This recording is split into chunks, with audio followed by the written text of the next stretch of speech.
Hello student, welcome to our channel bright star academy. मैं आशीष दुबे आप सभी का स्वागत करता हूं। तो बच्चों, आज हम अपना थर्ड चैप्टर स्टार्ट करने वाले हैं जिसका नाम है motion in a straight line. Okay, motion in a straight line. इसमें हम मोशन के बारे में जानेंगे, रेस्ट के बारे में जानेंगे, डिस्टेंस, स्पीड, ये सारी टर्म इसमें हम जानेंगे। इस वाले चैप्टर में बहुत कुछ है सीखने के लिए और ये बहुत ही प्यारा चैप्टर है, इसमें आपको मज़ा आएगा पढ़ने में। तो चलिए शुरू करते हैं। सबसे पहले हम जानते हैं टर्म कि मोशन क्या होता है। मोशन, ठीक है। If a body changes its position as time passes with respect to frame of reference, it is said to be in motion.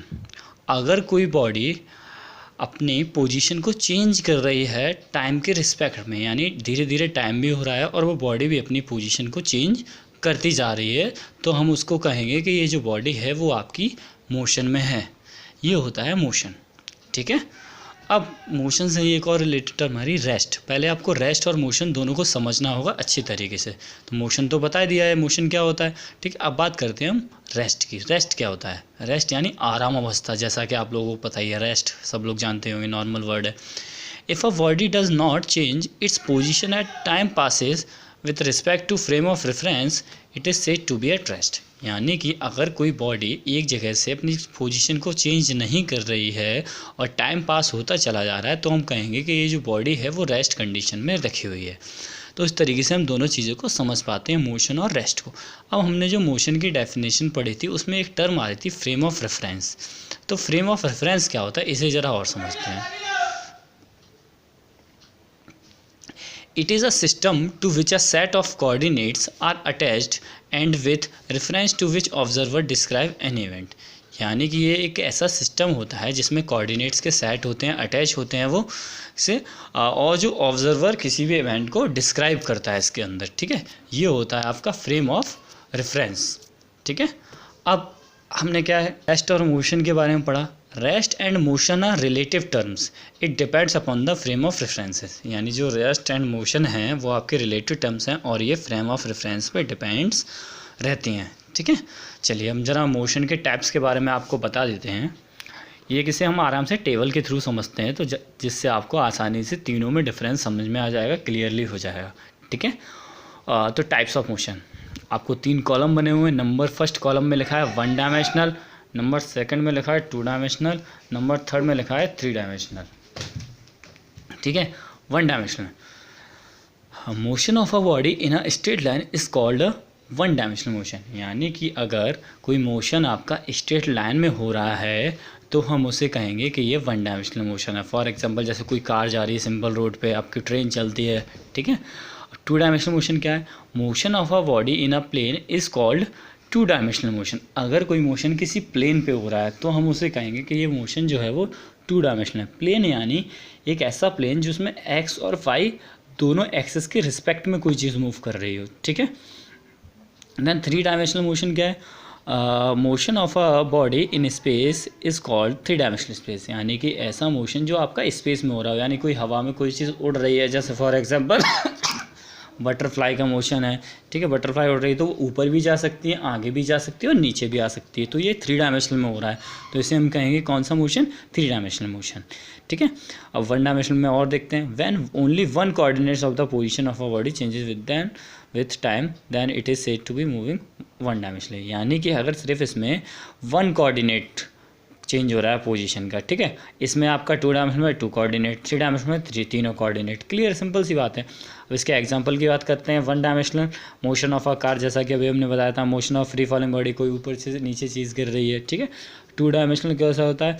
Motion of a car होना सर्कुलर, जब भी कोई आपकी कार किसी चौराहे वगैरह पे गोल गोल घूमती है, सर्कुलर टर्न लेती है, ठीक है। Motion of a billiards ball, billiard से गेम होता है जिसमें बॉल आपकी किसी सरफेस पे, प्लेन सरफेस पे इधर उधर मूव करती रहती है।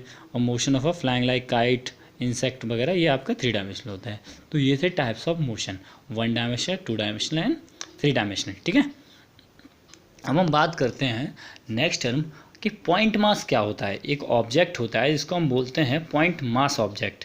इसको हम पार्टिकल भी बोल सकते हैं, अगर सिंपल भाषा में अगर समझें आप तो पॉइंट मास ऑब्जेक्ट को हम क्या बोल सकते हैं? पार्टिकल भी कह सकते हैं। तो क्या होता है पॉइंट मास, जरा देखते हैं। The smallest part of matter with 0 dimensions which can be describe by it mass and position it is defined as a particle. यानी कि मैटर का जो सबसे छोटा वाला पार्ट होता है जिसकी ज़ीरो डायमेंशन होते हैं उसको हम पॉइंट मास ऑब्जेक्ट बोल सकते हैं और पार्टिकल के रूप में उसे डिफाइन कर सकते हैं। पॉइंट मास ऑब्जेक्ट यानी कि ऐसा ऑब्जेक्ट जो पॉइंट के साइज़ का हो, बिल्कुल बिल्कुल छोटा, बिल्कुल छोटा, ठीक है। If the size of a body is negligible in comparison to its range of a motion then the body is known as a particle. अगर हम देखे जाएँ कि कोई बॉडी है उसके साइज़ को हमने नेग्लिजिबल मान लिया, बहुत ही छोटी मान ली वो बॉडी, और किसके अगर मोशन की रेंज के रिस्पेक्ट में, तो हम कहेंगे कि जो हमारी बॉडी है वो हमारी पार्टिकल, हम उसे बोल सकते हैं, ठीक है। ये होता है पार्टिकल। पार्टिकल ऐसा समझें कि आपने कोई सा एक बड़ा आपका शीट है, प्लेन शीट है, उस पर हमने एक छोटा सा पॉइंट रख दिया तो वो आपका क्या हो जाएगा, पॉइंट मास ऑब्जेक्ट हो जाएगा, एक छोटा सा बिल्कुल पार्टिकल। ओके, चलिए अब हम बात करते हैं डिस्टेंस एंड डिस्प्लेसमेंट की। डिस्टेंस क्या होता है और डिस्प्लेसमेंट क्या होती है, ठीक है। डिस्टेंस क्या होती है? It is the actual path length covered by a moving particle in a given interval of time.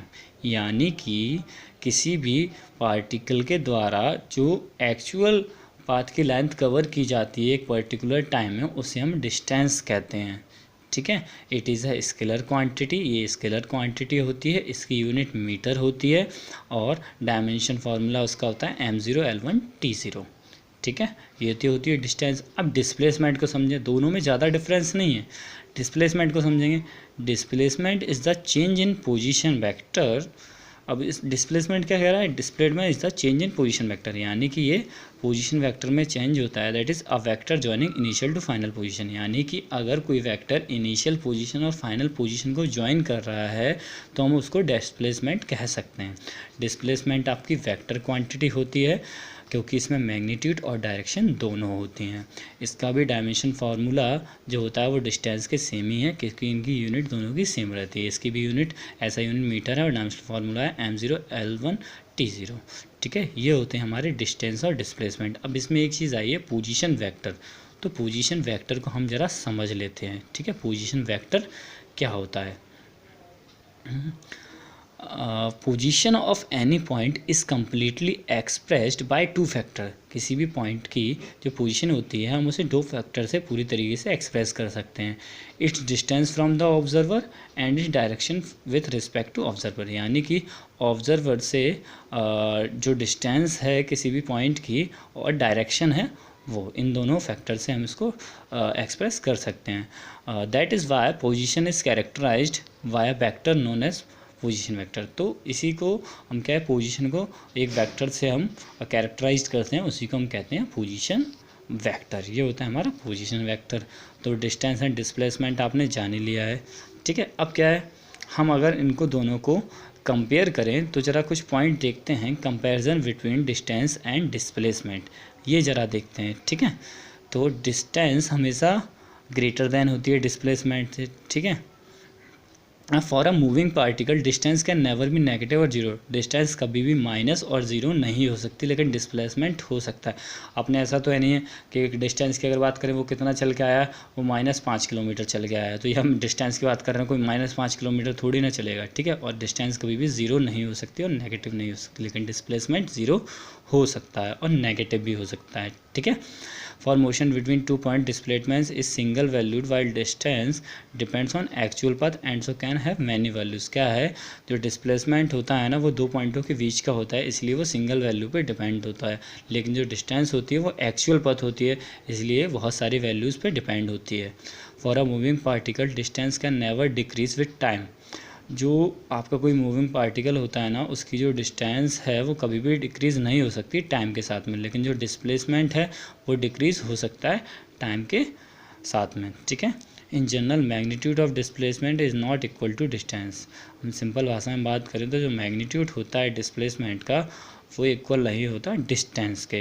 However it can be show if the motion is along a straight line without change in direction. तो ये हमारा था displacement और distance के बीच में comparison, ठीक है बच्चों। ये हमारा चैप्टर स्टार्ट हो चुका है, motion in a straight line. तो इसमें हम बहुत सारी चीज़ें जानेंगे, ठीक है। आज के लिए इतना ही, ओके, धन्यवाद।